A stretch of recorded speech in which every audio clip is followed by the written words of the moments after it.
Bien, bonjour. Merci d'être venus nombreux. Merci à tous ces jeunes et à vos professeurs aussi, dans ce prestigieux amphi. J'en profite aussi pour remercier ceux qui nous suivent à distance, le lycée de Créteil qui porte le joli nom de Marianne, le lycée Passy, Saint-Honoré, le lycée Paul Verlaine à Reims, le lycée Rabelais à Versailles, le CFA de Nantes, le lycée Pergaud à Besançon et les étudiants de l'INSEC. On va parler de quoi? On va parler de l'industrie, ou plutôt, si vous en tenez à l'intitulé exact de la conférence, à la réindustrialisation. J'insiste sur le préfixe « ré », parce que si vous regardez l'historique des articles de presse qui sont consacrés à cette thématique, à ce sujet, ce que j'ai fait avant de préparer cette conférence, vous apercevez que tout tient dans la notion de préfixe. Tout le problème tient dans le préfixe utilisé. De l'entrée de la Chine de l'OMC en 2001 jusqu'à aujourd'hui, enfin non, pas jusqu'à aujourd'hui, jusqu'à environ 2017, le terme utilisé est celui de la désindustrialisation, cette maudite particule D. Prenez le dessus et pour cause, entre 2001 et 2017, je ne vais pas vous achever de chiffres, nos intervenants non plus, sur la foi des calculs du très sérieux Conseil économique et social et environnemental, la France perdait 1 million d'emplois manufacturés. Je répète, entre 2001 et 2017, 1 million d'emplois perdus. L'équivalent d'une ville peuplée comme Troyes dans l'Aube, chaque année, pendant 16 ans, rayée de la carte. Ou d'une ville peuplée comme Lourdes dans les Hautes-Pyrénées, chaque trimestre, rayée de la carte au cours du même intervalle de temps.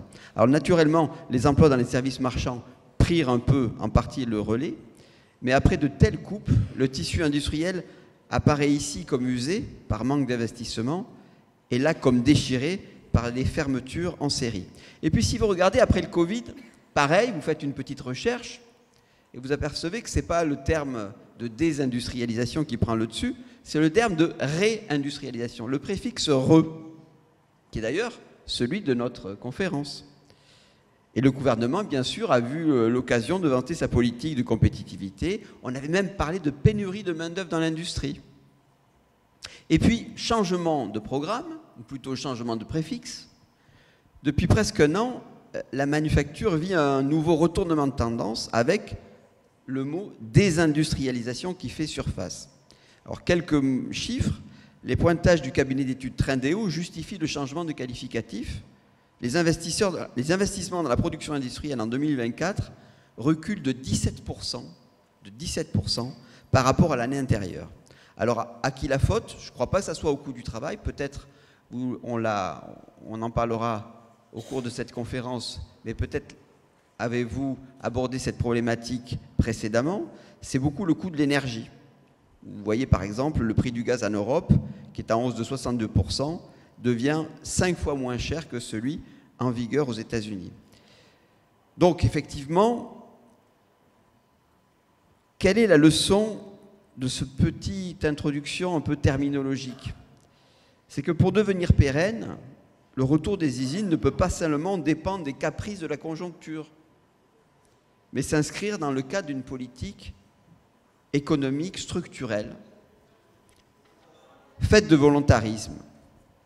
Et c'est en ce sens que les thèses de nos intervenants sont précieuses.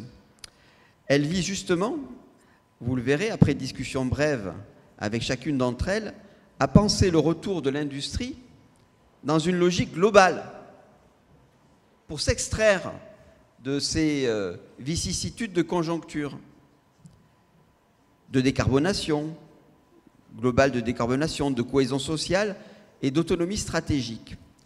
À ma droite, Madeleine Perron va vous en convaincre, puisque c'est le thème de votre intervention. C'est ce que j'ai noté.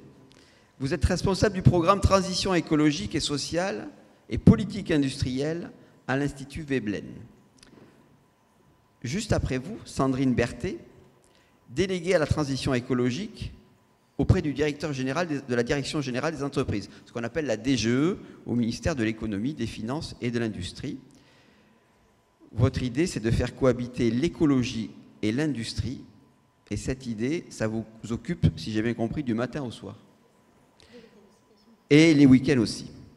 Camille Eteve, responsable du pôle industrie, aménagement et développement économique à la Banque des Territoires, qui dépend de la Caisse des dépôts. Pour elle, la dimension foncière, ça c'est aussi une notion, j'ai parlé d'industrie dans ma brève intervention, d'énergie dans ma brève intervention. La dimension foncière est un sujet aussi capital dans des projets d'implantation et elle vous en parlera. Et enfin, Julia Faure, qui est cofondatrice de la marque Loom, coprésidente du mouvement Impact France, présidente de En mode climat, actrice clé du secteur textile, au carrefour des transitions écologiques et sociales. Vous avez participé à un article, puisque vous êtes 2 co-signataires, me semble-t-il, très ambitieux. Je vous invite à le lire. Peut-être on pourra le faire passer, le mettre sur votre site, parce qu'il est à la fois, il fait un diagnostic très fin de la crise du textile et il apporte des réponses, je dirais, qui suscitent beaucoup de volontarisme.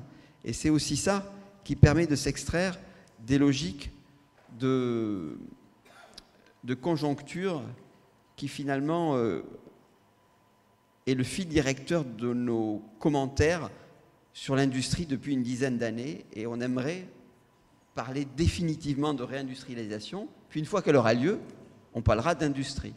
Alors, je passe la parole à Madeleine Perron. Vous allez chacune d'entre vous, vous allez parler à peu près 5 minutes pour parler justement, pour répondre à la question « Pourquoi faire ?» Vous avez noté que c'est en 3 mots, « Pourquoi faire ?» mais vous pouvez y répondre en 2 mots si vous voulez, « Pourquoi faire ?» Et également, vous aurez un deuxième tour où vous parlerez de choses beaucoup plus moins générales, mais avec des exemples qui correspondent tout simplement à votre vécu, parce que vous n'êtes pas toutes universitaires, vous n'êtes pas toutes professeurs, vous êtes des personnes qui êtes confrontées au quotidien avec ces problématiques dans leur dimension très concrète. Et ça, c'est précieux, c'est très précieux, et je suis sûr que ça va passionner les jeunes ici présents. Merci Franck. Donc effectivement, je m'appelle Madeleine Perron, je suis à l'Institut Veblen pour les réformes économiques.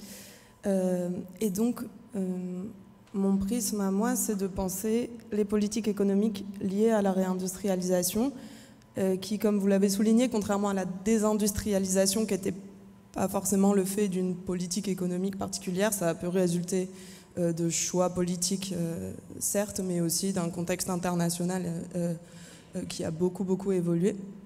La réindustrialisation ne se fait pas toute seule. Elle résulte de choix politiques. Elle peut être suivie avec différents indicateurs comme la part de l'industrie dans le PIB, le nombre d'emplois dans les domaines industriels comme vous l'avez précisé, mais aussi le nombre d'ouvertures ou de fermetures d'usines, d'extensions d'usines sur les sols. Mais ça dit toujours pas pourquoi on veut réindustrialiser. Même si on observe une augmentation, on a observé une augmentation de ces indicateurs dernièrement, on peut encore se demander pourquoi et comment faire. Il y a aussi 3 façons de réindustrialiser en quelque sorte. Soit on essaye de relocaliser des industries qui ont été délocalisées par le passé, soit on essaye de renforcer le tissu industriel déjà existant, soit on essaye de créer de nouvelles filières pour ramener, en tout cas développer une industrie spécifique sur le territoire français. On peut avoir ces 3 objectifs à la fois, mais là encore, ça ne nous dit toujours pas pourquoi on veut le faire, pourquoi en tant que gouvernement français ou en tant que citoyenne française ou européenne, on veut réindustrialiser la France comme c'est l'objectif de politique économique depuis François Hollande, que ça a été beaucoup également repris par les gouvernements ces dernières années, dans les différents plans de relance après les crises. 3 objectifs principaux qui sont aujourd'hui décrits à la fois par la puissance publique française mais aussi européenne pour réindustrialiser la France et avoir une industrie plus forte en Europe. La première, c'est la réduction des dépendances vis-à-vis du reste du monde. Parce qu'on est dans une économie mondialisée, on importe, on exporte. Et nous, en France, on importe beaucoup de biens. On en exporte beaucoup moins, à peu près 100 milliards d'euros de moins. Donc c'est 100 milliards ou c'est 80 milliards, ça dépend des années, de sous qu'il faut les trouver pour cette consommation qui vient de l'extérieur. On a aussi un problème vis-à-vis de l'extérieur et des fois ça s'appelle pas réduction des dépendances vis-à-vis de l'extérieur, ça s'appelle souveraineté ou autonomie stratégique, suivant qui parle. Et pourquoi ça? Parce que ces dépendances vis-à-vis de l'extérieur, elles peuvent avoir des conséquences quand c'est des biens stratégiques. L'alimentation, la défense, en ce moment, on entend pas mal parler du fait que peut-être l'industrie de la défense, c'est pas mal de l'avoir sur son sol quand on est menacé de gauche et de droite. Sur le terrain international. Et aussi parce qu'un tissu industriel dense et varié avec beaucoup d'industries différentes, de filières différentes, c'est un atout de résilience face au choc et ça, c'est le Covid qui l'a fait réaliser aussi à pas mal de personnes que c'est pas mal d'avoir un petit peu de pharmacie, un petit peu de tissu, un petit peu de tout ça quand les échanges mondiaux s'arrêtent et qu'on se retrouve un peu tout seul. La deuxième grande raison, le deuxième grand objectif de réindustrialisation, c'est la prospérité économique. Parce qu'une industrie forte, c'est pas mal de valeur ajoutée en général. C'est des emplois de qualité, c'est des emplois mieux rémunérés. C'est aussi, dans cette histoire de prospérité, un peu une histoire de cohésion territoriale aussi. Et ça, mes co-intervenantes sauront en parler mieux que moi aussi, mais c'est l'idée que l'industrie, en tout cas en France, elle est aussi située dans des territoires qui sont moins bien dotés économiquement que les grandes métropoles et que du coup ça crée des emplois dans des endroits qui en ont davantage besoin. Dernier grand objectif des politiques de réindustrialisation aujourd'hui en France et en Europe, c'est la transition écologique et la décarbonation de nos économies en particulier. Ça veut dire deux choses. Ça veut dire décarboner le tissu industriel existant en offrant des solutions novatrices, mais c'est aussi développer des filières industrielles qui vont nous aider à poursuivre cette transition, c'est-à-dire des panneaux solaires, de l'éolien, des batteries électriques, qui sont au carrefour de tous ces enjeux et qui peuvent ouvrir maintenant de nouvelles perspectives d'industrie sur le territoire français, sur les territoires européens. Et c'est là où l'Europe va chercher aussi à avoir, et la France va chercher à se placer dans la course économique à ça. Ces objectifs, ils ont des synergies. Par exemple, dans le domaine de l'énergie, c'est très intéressant d'avoir une énergie peu chère, décarbonée, qui soit produite sur le sol français ou européen, d'avoir des panneaux solaires, des éoliennes qui fournissent une énergie peu chère à nos industries et qui en plus réduisent nos dépendances vis-à-vis des fossiles dont on s'approvisionne aujourd'hui, de moins en moins en Russie parce qu'on essaye, mais ça coûte très cher, un petit peu de plus en plus aux États-Unis, de plus en plus vis-à-vis de puissances étrangères. Donc là, on a vraiment une intersection entre les trois objectifs, mais des fois, il y a des contradictions. Il y a des contradictions qui sont très puissantes. Notamment, si on veut mener rapidement la transition, il vaut peut-être mieux acheter des panneaux solaires qui sont faits en Chine et qui sont 3 fois moins chers que ceux qui sont faits en Europe. Aussi, réindustrialiser, ça veut dire apporter davantage de pollution, apporter davantage sur le sol qu'on avait externalisé ces derniers temps. Donc voilà, ça pose des contradictions qu'il faut absolument penser et qu'il faut absolument dépasser collectivement. Au cœur de ces contradictions, là, il y a la notion de compétitivité qui est très très utilisée aujourd'hui à la fois en Europe et en France. De développer la compétitivité à tout prix, ça peut venir en contradiction avec les objectifs de transition écologique, parce qu'on dérégule à tout va les critères environnementaux pour être plus compétitif. Ça peut aller contre les objectifs de cohésion territoriale et de justice sociale, parce que ça veut dire qu'on baisse les coûts du travail au maximum, qu'on va là où c'est le plus efficace et pas là où il y a le plus besoin, par exemple. Ça va aussi potentiellement contre nos dépendances, parce que ça veut dire avoir des chaînes de valeur qui sont potentiellement à l'étranger pour faire venir le maximum de matières premières, etc. Donc vous voyez que on peut avoir des objectifs suivant comment on les décline et comment on les pense, qui peuvent être contradictoires entre eux. Et notamment quand on pense à la compétitivité vis-à-vis de l'extérieur, et ça c'est des choses où ce serait super vraiment de les discuter en ce moment. Il faut vraiment, si vous voulez que les jeunes posent des questions, ouais. Et ça va, à mon avis, passionner à la fois ceux qui posent les questions, mais aussi ceux qui y répondent. Je termine en une phrase. Il faut que vraiment. vous teniez vos temps de parole, parce que je tiens beaucoup à ce que les gens ici présents puissent poser des questions. Et je suis sûr que vous allez vous régaler à y répondre. Moi aussi, c'est vraiment ma phrase finale. Il faut penser du coup qu'on est en train de réindustrialiser dans un monde qui bouge et qui réindustrialise et qui cherche aussi à atteindre ces mêmes objectifs, peut-être contre nous. Et au sein de l'Europe, penser ces objectifs aussi potentiellement en coordination ou en compétition vis-à-vis des autres pays. Et je passe avec plaisir la parole à Sandrine Berthet. Merci Madeleine. Moi, ce que je vais évoquer, en fait, il y a beaucoup de choses qui sont complémentaires de ce que vous avez dit. Moi, je travaille au ministère de l'économie. Alors, je me suis dit que vous aviez sans doute une idée extrêmement vague, parce qu'à votre âge, je savais à peine si ça existait. Le ministère de l'économie, en fait, ça a été créé en 1946. Vous savez, après la guerre, il y a eu beaucoup de choses qui se sont créées, la sécurité sociale, etc. Donc, ça faisait partie du même mouvement. Mais en fait, pour que vous imaginiez à quoi ça sert, ça existait déjà dans ce qu'on appelait le Trésor royal. Donc, ça sert d'abord à collecter l'impôt et à gérer le budget de l'État. Et puis ça sert aussi, ça a commencé par exemple avec Louis XIV, les manufactures de l'État, c'est la politique industrielle.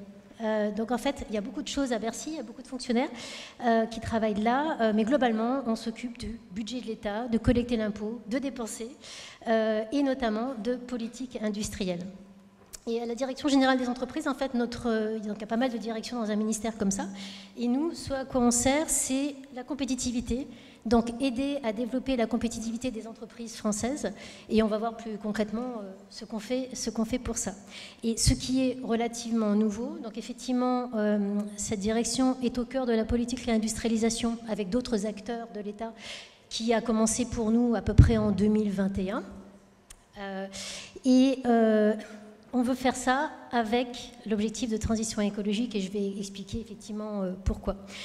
Juste compléter un petit peu peut-être sur pourquoi l'industrie. J'étais tout à fait d'accord avec tout ce que vous disiez. Des exemples en plus, qualité de l'emploi, on gagne 20% de plus dans l'industrie par rapport aux autres secteurs en France. Tout ce que je vous dis, bien sûr, il y a des sources, etc. C'est pas au feeling. Autre aspect, effectivement, sur la valeur ajoutée, les gens qui travaillent dans l'industrie produisent plus de valeur ajoutée que les autres. Il y a 11% de l'emploi et 13% de la valeur ajoutée. Donc, du coup, en gros, ça crée plus de richesse pour notre pays. Un autre aspect, c'est l'innovation. Je pense que vous savez que pour la croissance économique et plus largement pour le bien-être, c'est bien de développer l'innovation. Et en fait, les investissements privés en termes de recherche et développement en France, 70% viennent des entreprises industrielles. Et puis enfin, un dernier exemple aussi sur le fait que l'indépendance politique, Madeleine en a parlé, on s'est aperçu au moment du Covid que c'est dommage, on ne savait plus faire de masques, on ne savait plus faire de gants et on n'avait plus certains médicaments de base. Il y a eu aussi une crise, par exemple, des puces électroniques il y a quelques années, en 2021. Puces électroniques, vous en avez dans tout, des jouets, à la voiture, à l'imprimante. Donc sans puces électroniques, la plupart des produits, je ne parle même pas de votre smartphone, la plupart des produits que vous utilisez, ils ont des puces électroniques. Il y a eu une rupture mondiale pour ça en 2021, et comme on en produisait très peu, forcément, on a eu quelques petits soucis. Nos industriels ont eu des soucis pour pouvoir produire. Derrière, du coup, il y a eu des développements, par exemple, une usine qui s'est créée avec des investissements publics, notamment à Grenoble, pour approfondir, pour avoir davantage de capacité de production. Donc ça, c'est effectivement, l'industrie, c'est vital dans une économie.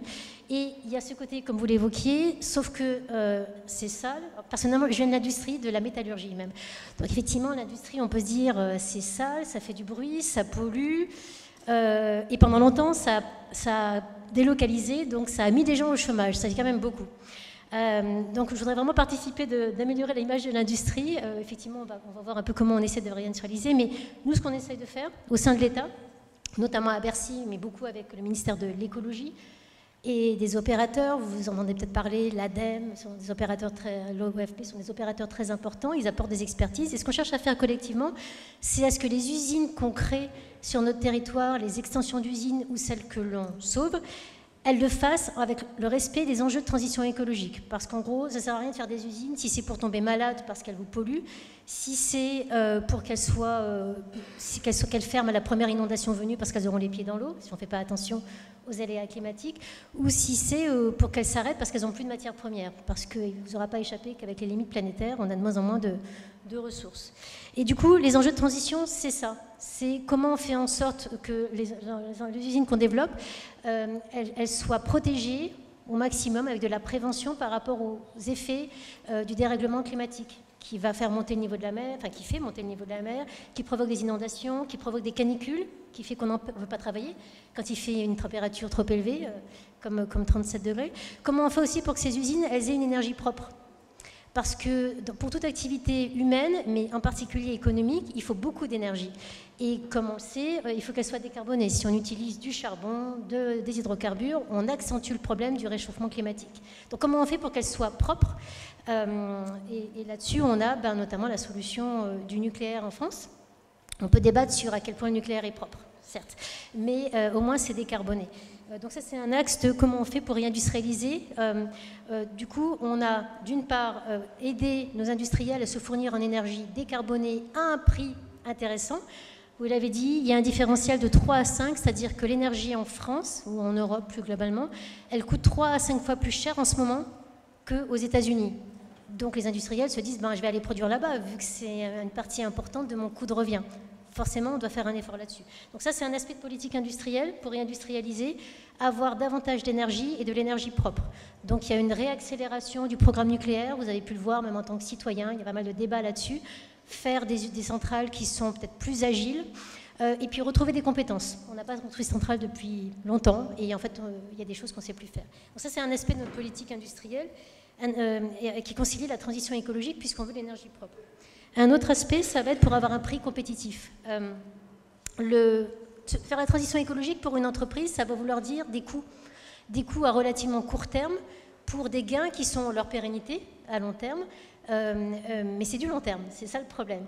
Du coup, ce que l'État va faire, je crois que j'imagine que tu vas en parler aussi, c'est qu'on subventionne, on donne de l'argent pour que les entreprises se décarbonent, par exemple qu'elles électrifient leur processus de production, aussi qu'elles fassent de la sobriété hydrique. Vous savez que la ressource en eau va être de plus en plus difficile à obtenir. L'objectif de la France, c'est moins 10% de consommation en eau à horizon 2030, ce qui est demain.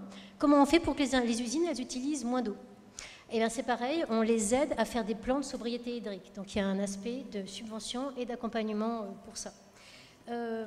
Tout ça parce que si on ne les accompagne pas, si on ne leur donne pas de l'argent pour faire ça, elles n'auront pas les moyens de le faire et elles iront ailleurs, dans des pays qui ne sont pas aussi exigeants, à tort, que nous. Un autre aspect qu'on a dans la politique industrielle, c'est qu'on cherche à aider les entreprises françaises qui développent des technologies qui vont aider à faire la transition écologique. Vous avez peut-être entendu parler de stockage et capture du carbone, vous avez peut-être dans l'électrification également. Il y a aussi des sujets sur comment on s'adapte au changement climatique. Ça peut aussi réclamer des solutions nouvelles. Et donc, ce que l'on fait, c'est qu'on essaye, par exemple, à travers la mission French Tech, ou à travers des choses même sur le tourisme durable, et à travers ce qu'on appelle France 2030, on essaye d'aider les industriels à développer des produits qui sont intéressants pour la transition écologique et pour qu'eux-mêmes la fassent. France 2030, c'est 50 milliards entre 2022-2023 et 2030. C'est gigantesque. À part les États-Unis et la Chine, il n'y a pas grand monde qui a mis autant d'argent sur la table pour aider l'industrie à se développer. Et puis enfin, pour finir, je voudrais aussi, sur cette première partie, sur comment on se réindustrialise, vraiment en synthèse. Donc oui, la France cherche à se réindustrialiser. Les derniers signes ne sont pas encourageants, mais sur les 3 années précédentes, il y a eu une création nette d'emplois et d'usines, donc je pense qu'il faut quand même le saluer. Là, c'est moins encourageant parce qu'avec la succession des guerres et bien sûr l'avènement des États-Unis qui sont beaucoup moins qui vont à l'encontre de tout ce qui est transition écologique, forcément, ça ne nous aide pas. Mais globalement, oui, ce que cherche à faire l'État, avec de l'argent et avec d'autres leviers qu'on évoquera peut-être tout à l'heure, c'est aider à réindustrialiser et aider les entreprises à le faire d'une manière qui soit propre, tant dans le fait de réduire leurs émissions polluantes que d'utiliser de l'énergie propre, en gros. Et le troisième enjeu, ça va être l'adaptation, c'est-à-dire que par rapport aux dangers liés au changement climatique, aux menaces, pardon, il faut se préparer. On ne peut pas tout éviter, mais il faut se préparer, et c'est aussi sur ça qu'on les aide pour que les usines qu'on construit, elles soient pérennes qu'à 10, 20, 30 ans. Merci beaucoup. Merci beaucoup. Je passe la parole à Camille ETV. Oui, bonjour. Donc, moi, je travaille donc à la Banque des Territoires, qui est une activité de la Caisse des dépôts. La Caisse des dépôts, nous aussi, ça fait plus de 200 ans qu'on existe. Et je ne vais pas rentrer dans toutes les missions qu'on a, mais notamment une de nos missions, c'est vraiment le développement des territoires, avec deux objectifs aujourd'hui, la cohésion sociale et territoriale et la transition énergétique et environnementale. Et donc du coup, la réindustrialisation dans tout ça, c'est à la croisée de ces deux sujets. Nous, aujourd'hui, on voit vraiment 4 enjeux à la réindustrialisation. Donc il y a bien sûr un enjeu de décarbonation qui a été détaillé par mes directrices, sur lequel je ne vais pas revenir très longtemps. Simplement peut-être un chiffre à avoir en tête. L'objectif de la stratégie nationale bas carbone, qui est faite par l'État, c'est de faire baisser de 33% les émissions de gaz à effet de serre entre 2015 et 2030 et de 81% entre 2015 et 2050. Donc là, on voit qu'il y a quand même des besoins très importants d'accompagnement des industriels pour qu'ils réussissent à atteindre ces objectifs très, très ambitieux. Donc ça, c'est un objectif. Il y a un objectif aussi d'innovation. Pareil, je vais y consacrer peu de temps, mais à avoir en tête, aujourd'hui, en France, on consacre 2,2% du PIB aux dépenses de R&D. C'est plutôt 3% aux États-Unis, au Japon, en Allemagne. On a encore un peu de marge à franchir sur ce sujet. Et puis, deux sujets dont je voudrais parler un peu plus longuement, c'est les compétences et le foncier. Les compétences, aujourd'hui, on voit que c'est vraiment clé pour l'industrie. Et comme Sandrine juste avant moi, je voudrais en parler parce que vous êtes là, jeunes, devant nous. Aujourd'hui, si vous cherchez un emploi pour demain, l'industrie, c'est vraiment un secteur assez important. C'est un secteur où il y a beaucoup besoin de main-d'œuvre. Aujourd'hui, il y a 44% des industriels qui disent qu'ils ont des difficultés de recrutement. Donc, vous voyez le pouvoir que vous pouvez avoir quand vous allez les voir. Ensuite, il y a bien sûr les sujets dont parlait Sandrine, qui sont à la fois le fait que aujourd'hui les salaires sont plus élevés. Aujourd'hui, l'industrie, on a une vision un peu ancienne. Donc vos parents peuvent avoir cette vision un peu ancienne d'une industrie avec des métiers à la chaîne, une industrie assez sale. Aujourd'hui, allez visiter des entreprises industrielles à côté de chez vous, allez les rencontrer et vous verrez que aujourd'hui, c'est plus du tout la réalité de l'industrie et qu'il y a beaucoup de choses très, très intéressantes à faire et dans des conditions qui sont vraiment très agréables. Donc nous, aujourd'hui, sur la formation, ce qu'on essaye de faire côté Banque des Territoires, c'est de financer en fait des formations au métier de l'industrie. Donc on finance différents types de formations et notamment on finance des écoles de production. Les écoles de production sont des écoles pour plutôt des publics de décrocheurs scolaires, donc des personnes qui ne seraient pas spécialement là aujourd'hui, des jeunes qui sont sortis du système scolaire. Et en fait, il faut une formation pendant 2 ans, une formation qui est un petit peu théorique, un tiers, mais 2 tiers pratique, où en fait ils préparent des commandes pour des industriels de leur territoire. Et en s'occupant de ça, en étant formés, ils apprennent vraiment un métier très concret. Et c'est des écoles qui ont vraiment un impact social assez important, puisque quasiment 95% des élèves qui suivent ces formations, ensuite, vont suivre une autre formation ou ont un emploi, alors qu'on parlait de publics qui, justement, étaient éloignés de tout ça. Donc ça, c'est un des aspects qui est assez important pour nous. Et puis l'autre aspect, c'est le foncier.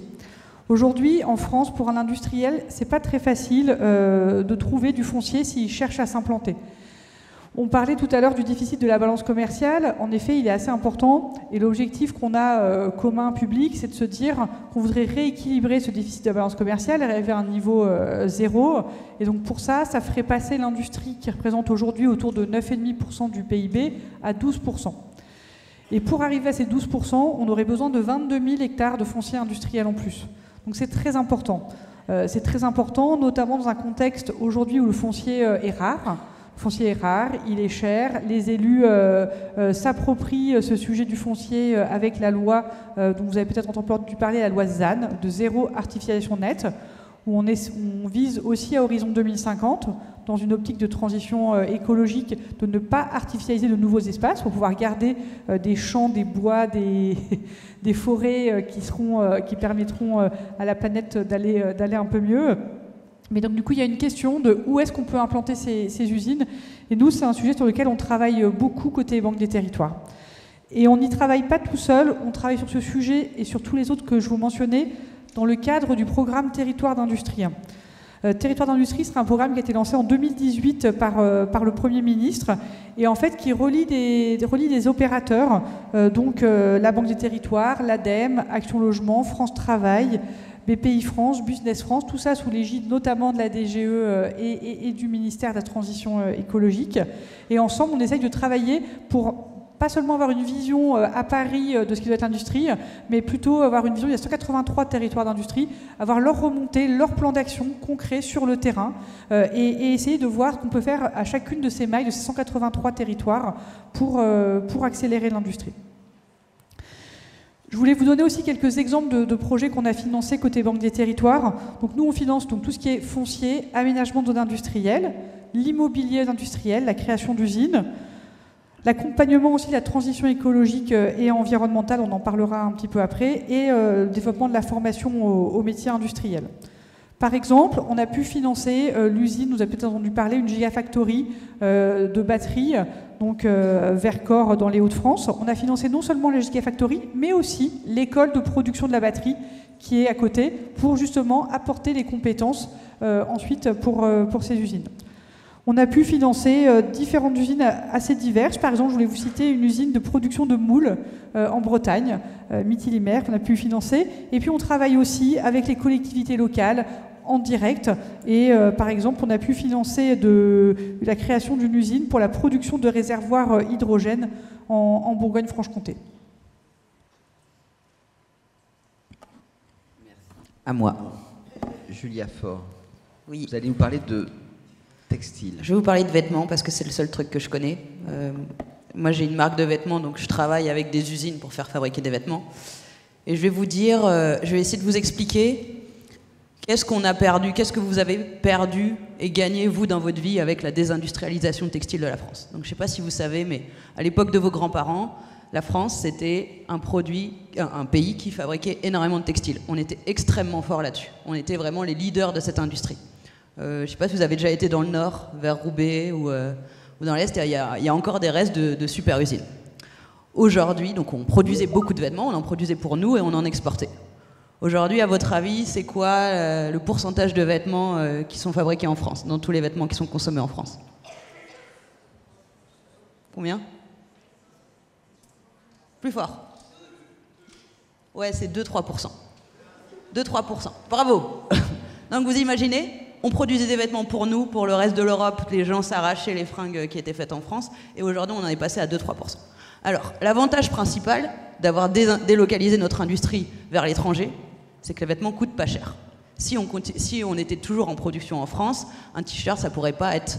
vous pourriez pas acheter t-shirt en dessous de 50 €. Donc le gros avantage, c'est qu'on a des fringues pas chères. Et vous le voyez, vous le savez, vous avez probablement... Enfin, votre génération, c'est peut-être celle qui a le moins besoin de porter les vêtements de ses grands frères et grandes sœurs. Nous, notre génération, on n'avait pas...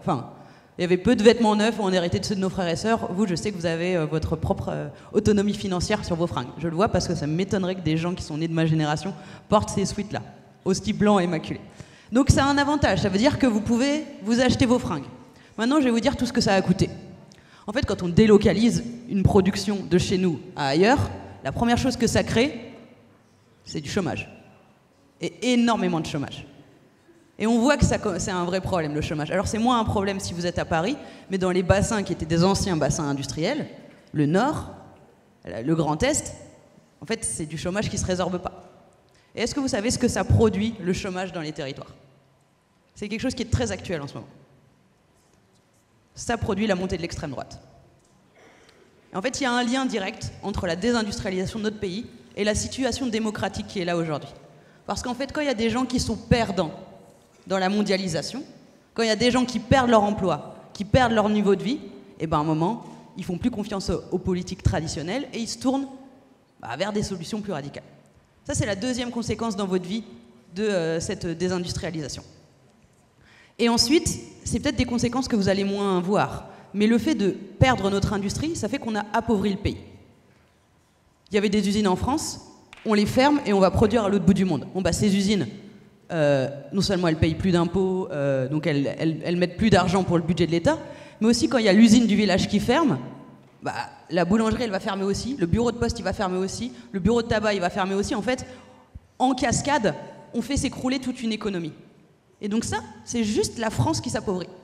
Et vous vous dites la France qui s'appauvrit, je m'en fous, je ne le vois pas dans les conséquences. En fait, la France qui s'appauvrit, c'est le fait que ça veut dire qu'il y a moins d'argent pour l'école, ça veut dire que ça va vous coûter quand même probablement un peu plus cher de faire vos études. Peut-être que vous allez commencer à aller un peu moins chez le médecin parce qu'il y aura de moins en moins de trucs qui sont déremboursés. Peut-être qu'il va y avoir une maladie grave dans votre famille et qu'en fait, cette personne, elle sera beaucoup moins soignée parce que l'État aura plus d'argent pour prendre en charge tous ces trucs-là. Donc ça, c'est la troisième conséquence dans vos vies de cette désindustrialisation, c'est que notre pays s'appauvrit et c'est vous qui allez en payer les conséquences. C'est vous qui allez avoir des études supérieures qui sont de plus en plus chères, une médecine, enfin un système de santé qui est de plus en plus cher, etc.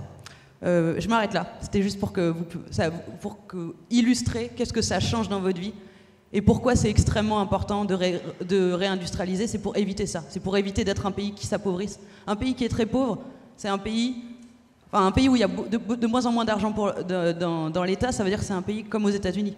Vous imaginez ce que ce serait votre vie si vous étiez comme aux États-Unis? Vous devriez vous endetter de 200, 300 000 euros là, pour aller faire vos études après le lycée. Et si vous vous cassez une jambe, vous serez là, je vais pas aller à l'hôpital parce que ça va coûter 30 000 balles à mes parents de me faire poser un plâtre. Enfin, c'est vers ça qu'on va si on laisse notre pays s'appauvrir. Voilà, je laisse ça. Alors, ça, vous avez chacune fait un diagnostic plus ou moins optimiste, plus ou moins pessimiste, sous contrainte sociale, contrainte écologique. Est-ce que vous pouvez nous parler peut-être de l'application concrète dans votre vie professionnelle de vos efforts de réindustrialisation? Peut-être rapidement, pour qu'on laisse la place aux questions. Qu'est-ce que vous allez faire demain? Eh bien, concrètement, on fait en sorte, je vais prendre juste un exemple, comme c'est le boulot de tous les gens qui travaillent dans ma direction, encore une fois avec d'autres, de voir comment on peut faire des projets pour aider des industriels. Par exemple, comment on peut faire en sorte que les entreprises les projets d'usines pour réindustrialiser, mais celles aussi qui existent, parce qu'il faut aussi les sauver, comment on fait pour qu'elles ne soient pas menacées par les inondations, par des choses comme ça, par tout ce qui vient avec le dérèglement climatique. Et les entreprises, souvent, raisonnent court terme. Les actionnaires des entreprises raisonnent court terme, donc ce qui se passera dans 10-20 ans, peu importe, c'est un aspect qu'on essaie de les inciter, pas trop de les forcer pour l'instant, à mettre de l'argent pour qu'elles fassent de la prévention. Alors ça va être un aspect comme ça. Et je vais prendre un deuxième exemple. Bientôt, il y a quelque chose qui paraît comme ça très technocratique. Il y a un plan national sur les émissions, sur les polluants, les émissions de pollution dans l'air, dans l'eau, etc. Tout ce qui peut nous rendre malades, parce que non seulement, effectivement, il y aura de moins en moins d'argent pour payer pour que l'hôpital s'agrandisse, mais en plus, on sera plus malade. Typiquement, ça, c'est un truc hyper technocratique, c'est un document avec plein de pages, mais il est très important, ce genre de politique, parce que ça fixe des seuils, par exemple, de rejet dans l'atmosphère. Donc, l'industrie, on voudrait mettre des usines, mais on veut faire attention à ce qu'elles rejettent dans l'atmosphère, comme je le disais à l'eau. Donc, nous, concrètement, on va regarder ce qu'on met dans ces textes, parce que ces textes ont une influence directe sur la nature des projets qui sont montés pour les usines. Je ne sais plus laquelle d'entre vous parlait des usines de batteries, etc. Effectivement, beaucoup d'usines dans le nord de la France. 4 usines, c'est énorme. Pour la France, le Nord qui a été très désindustrialisé, mais ces usines, on ne va pas les faire à n'importe quel prix. On va regarder dans les différents ministères qu'est-ce qu'elles ont le droit de faire en matière de rejet, comment il faut qu'elles soient organisées, les conditions de travail aussi. Voilà, donc c'est concrètement ce genre de choses qu'on va regarder derrière des textes qui sont plus ou moins abscons parce qu'ils sont écrits dans le verbiage administratif. Derrière, ça a des impacts directs sur la tête, en fait, j'allais dire la gueule des usines qu'on va aider à se développer. Oui, nous, en fait, côté Caisse des dépôts, Banque des territoires, en fait, on essaye d'accompagner les industriels et de les aider par rapport aux freins qu'ils peuvent avoir. Donc, par exemple, un frein, c'est, comme je le disais, le foncier, trouver un terrain pour s'implanter en France. Pas facile. Aujourd'hui, il n'y a pas 10 000 terrains qui attendent des industriels. Et s'il y a des terrains qui sont prêts, qui attendent un industriel, et bien souvent, le terrain, il est pollué parce qu'il y avait un ancien industriel avant. Ça coûte très cher de dépolluer le terrain.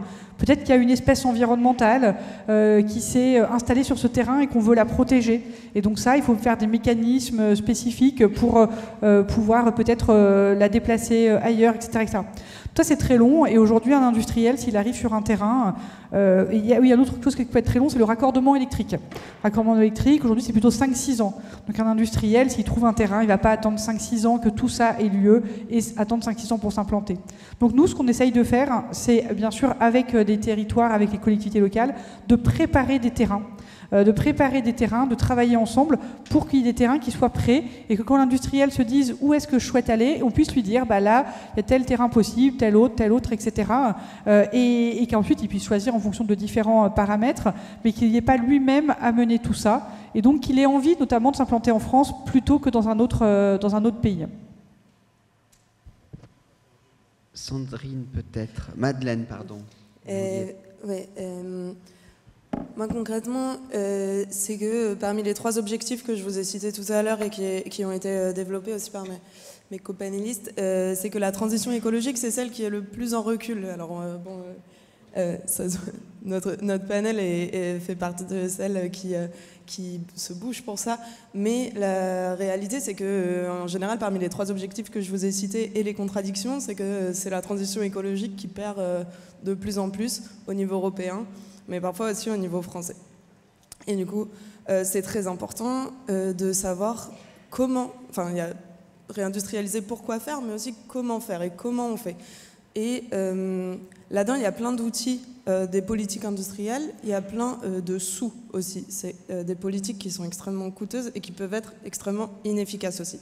Donc c'est très important pour moi d'aller regarder comment ça se déploie, donc avec des initiatives qui sont parfois qui cochent toutes les cases, comme celle, par exemple, de trouver du foncier déjà utilisé pour implanter des nouvelles usines, de créer des écosystèmes qui sont circulaires, c'est-à-dire où vous avez des entreprises qui produisent quelque chose, qui produisent des déchets, ces déchets sont utilisés par une autre usine qui produit quelque chose d'autre, etc. Donc ça, c'est des choses qui sont très importantes.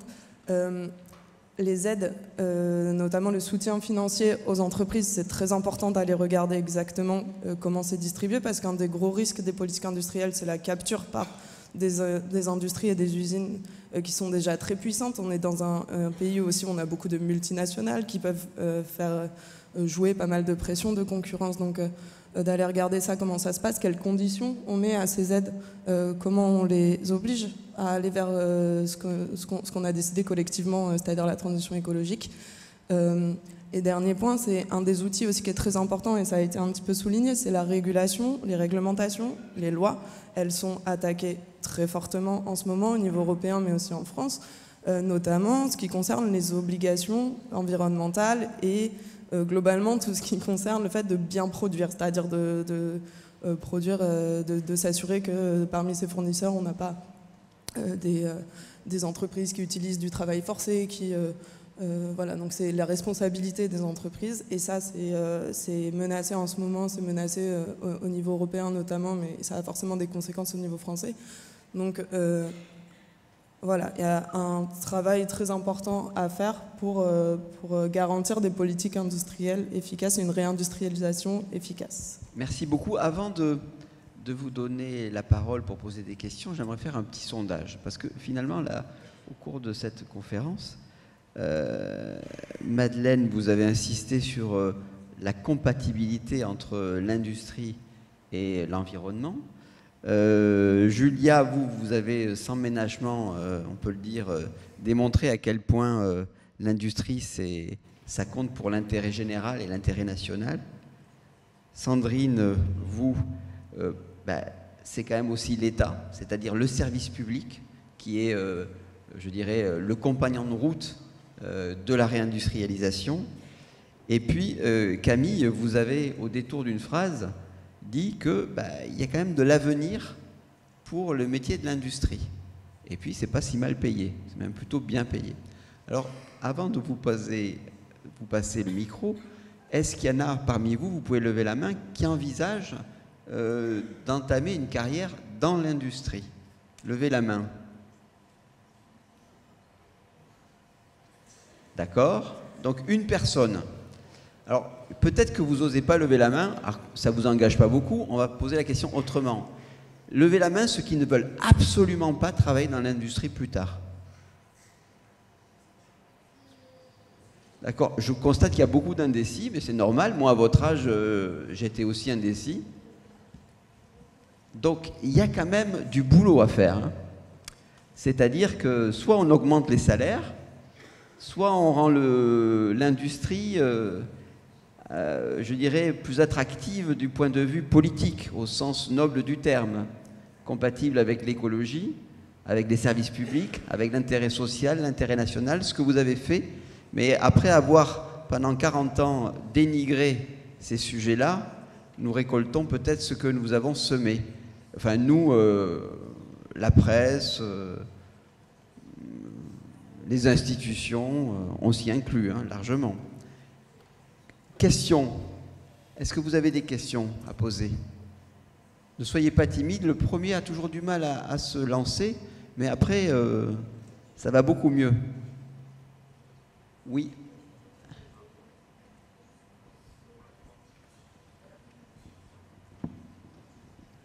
Alors bonjour à tous, si je puis me permettre une petite précision en forme de question.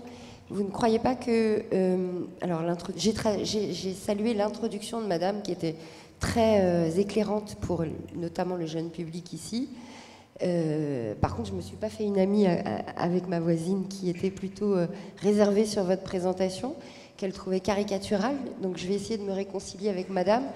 Peut-être pourrions-nous dire que la présentation que vous avez faite, qui est très très intéressante sur l'industrie, et tout le déroulé ensuite sur la disparition de l'industrie et les conséquences dans un pays, on pourrait peut-être parler, ne croyez-vous pas, plutôt de la disparition de la production pour les conséquences un peu imagées que vous avez présentées en introduction.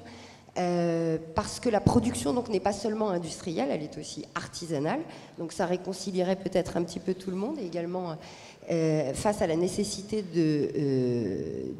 d'intégrer le processus écologique effectivement dans la production. Et donc voilà, c'est une question en forme de réflexion. Vous distinguez la notion d'industrie manufacturière de la production qui inclut aussi l'artisanat. Tout à fait, et aussi tous les processus qui sont peut-être des processus vers lesquels nous devons aller, qui intègrent plus l'écologie, la démassification peut-être de la production, etc. Voilà. Alors je voudrais dire déjà que personnellement je ne pense pas du tout que la présentation de Julia était caricaturale. Je viens de l'industrie, j'ai travaillé dans l'industrie et j'ai travaillé dans des multinationales qui délocalisent. Donc je pense que ce qui est plus globalement... J'abonde aussi parce que la réalité, la pauvreté, le déclassement, c'est pas caricatural, c'est vécu. Est-ce que quelqu'un dans la salle m'a déjà vu avoir tort? Il faudrait que la conférence dure un peu plus longtemps et on y arriverait. Alors, mais pour répondre par rapport à la question que vous soulevez, madame, je ne suis pas sûre de bien la comprendre parce qu'en fait, il faut avoir en tête que la production artisanale, on va dire globalement, on appelle ça tout ce qui est proximité. La grande différence, c'est que l'industrie, c'est ce qu'on appelle un service exposé. Exposé à quoi? À la concurrence internationale. Une usine, depuis que le monde est très ouvert, et ça s'est beaucoup accentué dans les années 2000 avec l'entrée de la Chine dans l'Organisation mondiale du commerce, parce que du coup, du jour au lendemain, beaucoup de multinationales qui produisaient notamment en France, ou en tout cas dans leur pays d'origine, ont délocalisé en Chine. D'accord ? Le PIB de la Chine, elle est rentrée dans l'OMC, il était comme ça, et ça a fait ça en un an. C'est ça concrètement qui s'est passé. Du coup, quand on dit qu'elle est exposée, ça veut dire que vous prenez les industriels, ils ont le choix. L'usine, ils peuvent la mettre ici ou là, et ils vont se décider en fonction... Le premier critère, ce qu'ils vont décider, c'est le coût de la main-d'œuvre. C'est le coût de la main-d'œuvre. Et deuxièmement, le coût de l'énergie. Il faut savoir que l'aspect transition écologique, en fait, n'a quasiment aucun impact en termes de compétitivité. On a fait l'étude. Okay, la vraie impact, c'est vous payez beaucoup moins les gens ici au Bangladesh, en Inde, et puis vous payez l'énergie beaucoup moins chère aux États-Unis. Donc par rapport à ce que vous dites, en fait, donc l'industrie, c'est ça son problème, c'est qu'on peut la mettre ailleurs.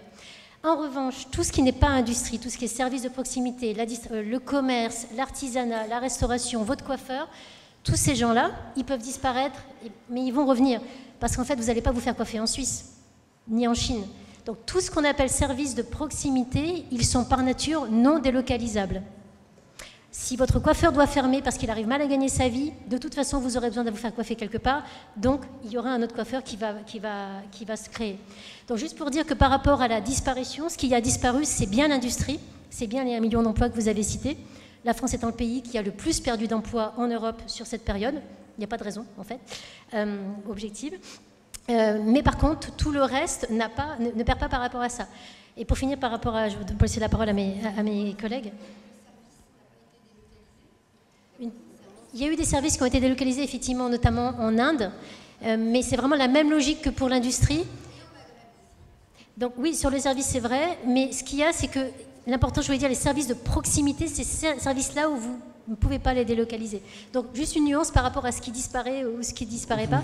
Et pour finir, pour donner la parole à mes collègues, sur la partie de transition écologique, c'est effectivement vraiment ce que côté État, notamment, on est 2 représentantes, on essaye de faire, mais aussi des mouvements comme Mouvement Impact France qui essayent de favoriser la voix des entreprises qui sont plus responsables que d'autres, qui veulent produire en étant plus responsables. Et c'est effectivement un objectif qu'a la France et l'Union européenne, et c'est plus difficile qu'avant, comme le soulignait Madeleine, que d'arriver à pousser ça. Vous vouliez prendre la parole. Peut-être pour compléter, en effet, je ne pense pas qu'on puisse se dire que ce qu'il faut, c'est que l'industrie disparaisse et qu'il n'y ait que de l'artisanat.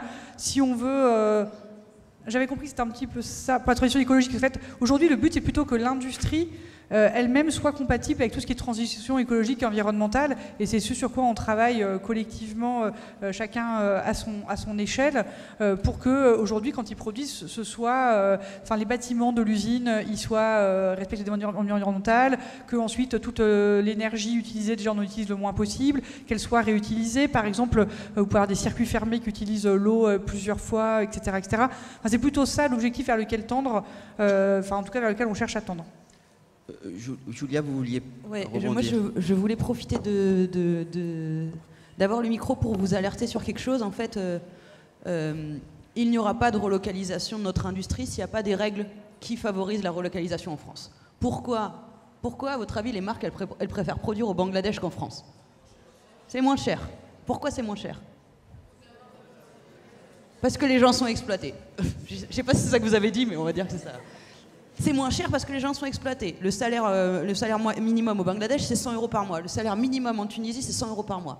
Même dans un pays qui est beaucoup plus pauvre que le nôtre, vous ne pouvez pas vivre avec 100 € par mois. Et c'est pour ça que les gens bossent dans l'industrie textile la journée et vivent dans des bidonvilles le soir. C'est ça, en fait, qui fait qu'on a perdu notre industrie. Si on veut récupérer notre industrie, il faut des lois qui disent non, vous ne pouvez pas aller faire produire dans des pays où ça coûte 100 € par mois. Ou alors, si vous allez faire produire dans ces trucs-là, vous allez avoir des taxes à l'entrée quand vous rentrez sur le territoire français.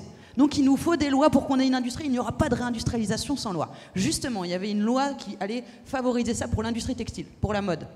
C'est une loi qui est passée il y a 1 an à l'Assemblée nationale. Et là, elle est en train d'être examinée au Sénat. Je ne vous fais pas le détail de qu'est-ce que c'est le parcours d'une loi.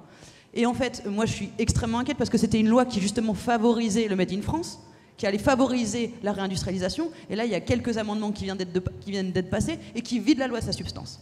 Et je voulais profiter de cette audience qui a l'air d'avoir une grosse influence auprès des sénateurs, du gouvernement et des députés, pour vous demander de faire quelque chose à cet endroit-là. Non mais voilà, pour vous dire qu'en fait, il y a des lois qui passent et il y a aussi des lobbies qui agissent parce qu'il y a des gens qui n'ont pas intérêt à ce qu'on relocalise en France. Parce que par exemple, pour Decathlon, s'il y a des lois qui forcent à produire en France, les vêtements vont coûter plus cher, ils vont faire moins d'argent, etc. Donc, je voulais profiter de cette audience pour vous dire qu'il y a en ce moment une loi qui pourrait permettre une réindustrialisation du textile, que cette loi elle est vidée de sa substance par les lobbyistes et que ce n'est pas encore fini parce qu'elle n'a pas encore été examinée en plénière au Sénat, mais que si quelqu'un a le moindre impact sur ce sujet, je pense plutôt à vous d'ailleurs, qu'il est encore temps d'en faire quelque chose. Mais en tout cas, s'il y a une chose à retenir, c'est qu'il n'y aura pas de réindustrialisation sans changement des règles du jeu, parce que les entreprises iront toujours produire là où c'est le moins cher. Et là où c'est le moins cher, c'est toujours là où les gens sont exploités et là où la nature n'est pas protégée. Donc pas en France. J'avais une question à vous poser. Il y a eu un certain consensus, après quand même des années d'hésitation et des années de libre-échangisme, on va dire, sur l'idée d'introduire des taxes qui soient de nature écologique pour des pays qui ne respectent pas la réglementation environnementale en vigueur, pour dire les choses simplement. Par rapport à l'intervention de Julia, il y a une autre question qui se pose, c'est que pour quelle raison il y a un consensus sur le plan écologique, mais il n'y a pas de consensus sur la question sociale. Autrement dit, on pourrait imaginer des écluses vertes, mais des écluses sociales, non. Et y compris les écologistes, d'ailleurs. Comment expliquez-vous ce différentiel de traitement, comme si le protectionnisme vert avait quelque chose de plus humaniste qu'un protectionnisme rouge, ou disons plus social? Je dirais qu'il y a un aspect qui a beaucoup fait développer l'industrie, plus globalement l'économie européenne, c'est le cadre qu'a mis en place l'Union européenne. Et l'Union européenne, elle a cherché à mettre en place le libre-échangisme, donc un grand marché ouvert où vous pouvez produire et acheter n'importe où. Et le problème, c'est qu'effectivement, tout ce qui est rétablir taxe à l'entrée, par exemple, c'est quelque chose qui est devenu, au niveau de l'Union européenne et de la France, assez impensable. Donc on a ce problème qu'effectivement, nous, on cherche à produire vert. On a un modèle social où, effectivement, on exploite moins les gens qu'ailleurs et en plus, ils peuvent se soigner gratuitement. C'est pas le système qu'ont les autres pays, qu'ont beaucoup d'autres pays, et ils profitent de ça pour produire moins cher et inonder nos marchés. Le problème, c'est que la manière dont on a fondé l'économie depuis l'après-guerre, c'est que tout doit être ouvert et donc on n'a pas le droit de mettre ces fameuses taxes qui permettent de rétablir un équilibre de compétitivité. Merci beaucoup. Je vois que la salle se vide et c'est bien normal parce qu'il est l'heure de déjeuner et puis vous avez des contraintes horaires, comme nous d'ailleurs. Et je vous encourage à assister aux prochaines conférences. Merci beaucoup et merci à nos intervenantes.